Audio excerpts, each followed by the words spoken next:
민수기 30장은 서원과 서약 등 맹세를 다룹니다. 오늘 본문 앞부분에서 모세는 이스라엘 자손 지파의 수령들에게 여호와의 명령을 전합니다.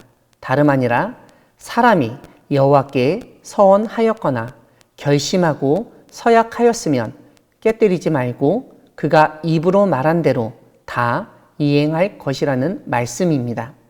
이러한 명령을 이스라엘 수령들에게 전한 이유는 이스라엘 사람들 중에서 어느 한 사람도 서원과 서약을 깨뜨리지 않도록 수령들이 단속하여야 한다는 의미입니다. 여기에는 남자나 여자, 나이가 많거나 적거나 차별이 있을 수 없습니다. 즉, 남녀노소 할 것 없이 하나님께 서원하고 서약을 하였다면 반드시 지켜야 한다는 것입니다. 하지만 모든 원칙에는 예외가 있기 마련입니다. 오늘 본문은 바로 그 점을 알려줍니다. 서원하거나 서약한 여성들에게 주어진 하나님의 명령을 다룹니다. 만일 여자가 어려서 그 아버지 집에 있을 때에 여호와께 서원한 일이나 스스로 결심하려고 한 일이 있고 그의 아버지가 그의 서원이나 그가 결심한 서약을 듣고도 그에게 아무 말이 없으면 그의 모든 서원을 행하고 결심한 서약을 지켜야 한다고 알려줍니다.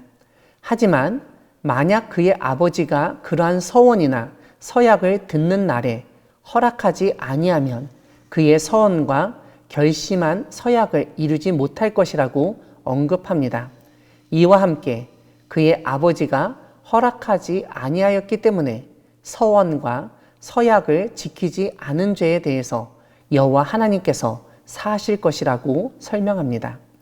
이와 함께 혹시 어떤 여성이 남편을 맞을 때에 서원이나 결심한 서약을 경솔하게 그의 입술로 말하였으면 그의 남편이 그것을 듣고 그 듣는 날에 그에게 아무 말이 없으면 그 서원을 이행하고 결심한 서약을 지켜야 한다고 알려줍니다.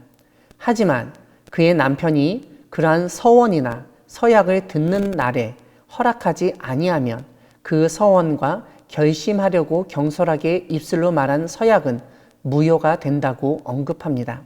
이렇게 무효가 되어도 여호와 하나님께서 그 여자를 사하실 것이라고 설명합니다. 또한 과부나 이혼당한 여자의 서원이나 그가 결심한 모든 서약은 지켜야 한다고 명령합니다.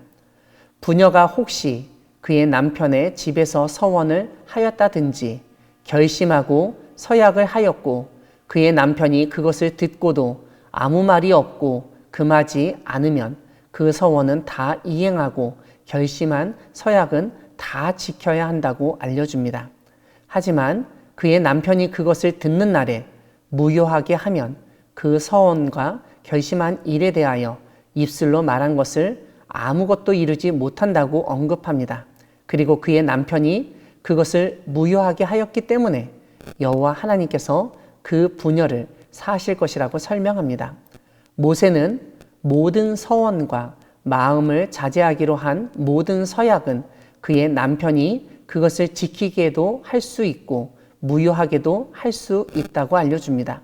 만약 그의 남편이 여러 날이 지나도록 말이 없으면 아내의 서원과 스스로 결심한 일을 지키게 하는 것이라고 설명합니다. 다만 그의 남편이 들은 지 얼마 후에 그것을 무효하게 하면 그가 아내의 죄를 담당할 것이라고 책임 여부를 분명히 규정합니다. 오늘 본문 마지막 구절에서 이는 여호와께서 모세에게 명령하신 규례라고 하면서 남편이 아내에게 아버지가 자기 집에 있는 어린 딸에 대한 것이라고 알려줍니다. 사랑하는 광야교회 성도 여러분, 하나님은 하나님께 한 서원은 반드시 지켜야 함을 알려주시지만 그 서원을 취소하는 것도 허락하시는 분이십니다. 오늘 본문은 아버지와 남편을 통하여 여성이 언급한 서원과 서약을 행하기도 하고 무효가 되기도 할 수 있음을 알려주고 있습니다. 오늘 본문 속 여성은 아버지와 남편의 허락과 확인을 받아야 하는 존재로 묘사되고 언급됩니다. 이러한 성경 본문을 보면 성경이 너무 가부장적이고 여성 차별적이며 억압적이라고 생각하기 쉽습니다. 하지만 조금만 뒤집어 살펴보면 그렇지만은 않다는 점을 쉽게 파악할 수 있습니다. 보통의 경우 사람이 서원하거나 서약하면 반드시 지켜야 했습니다. 그런데 유독 여성만 그것을 취소하거나 무효화할 수 있었습니다. 물론 아버지와 남편을 통해서입니다. 결혼 전에는 가장인 아버지의 허락이 있어야 여성의 서원이 효력이 있으며 결혼 후에는 가장인 남편의 허락으로 맹세의 유효성이 정해진다는 것은 아버지와 남편이라는 남성에게 엄청난 결정권이 있는 것으로 보일 수 있습니다. 여기서 우리가 주목할 점이 있는데 다름 아니라 하나님은 질서의 하나님이시라는 점입니다. 여성이 아무리 서원하고 서약하는 맹세를 했다고 무조건 지켜서는 안 되고 하나님이 정하신 가정의 질서와 권위가 여성의 서원과 서약보다 우선한다는 점을 분명히 알려주신 것입니다. 또한 신약에서 부모에 대한 책임을 회피하기 위해서 서원을 악용했던 것을 지적하셨던 예수님을 생각한다면 가장인 아버지와 딸의 관계가 온전해야 서원도 온전해진다는 점을 알려주기 위한 규정이라고 이해할 수 있습니다. 이뿐만 아니라 아내가 남편의 동의 없이 행하는 것에 대한 주의를 줌으로써 남편과 아내가 하나님 앞에서 한 몸이 된 자이며 서로 상대방의 의사를 존중하고 하나님을 온전히 섬겨야 한다는 점을 보여준 규정이기도 합니다. 삶의 질서와 권위를 세우시며 부녀와 부부 관계를 온전케 하는 것이 서원보다 먼저임을 일깨우신 하나님의 뜻을 받들어 하나님 앞에서 온전한 부모와 자녀 관계, 온전한 부부 관계를 이루며 하나님을 함께 섬기는 우리 모두가 되기를 소망합니다. 아멘.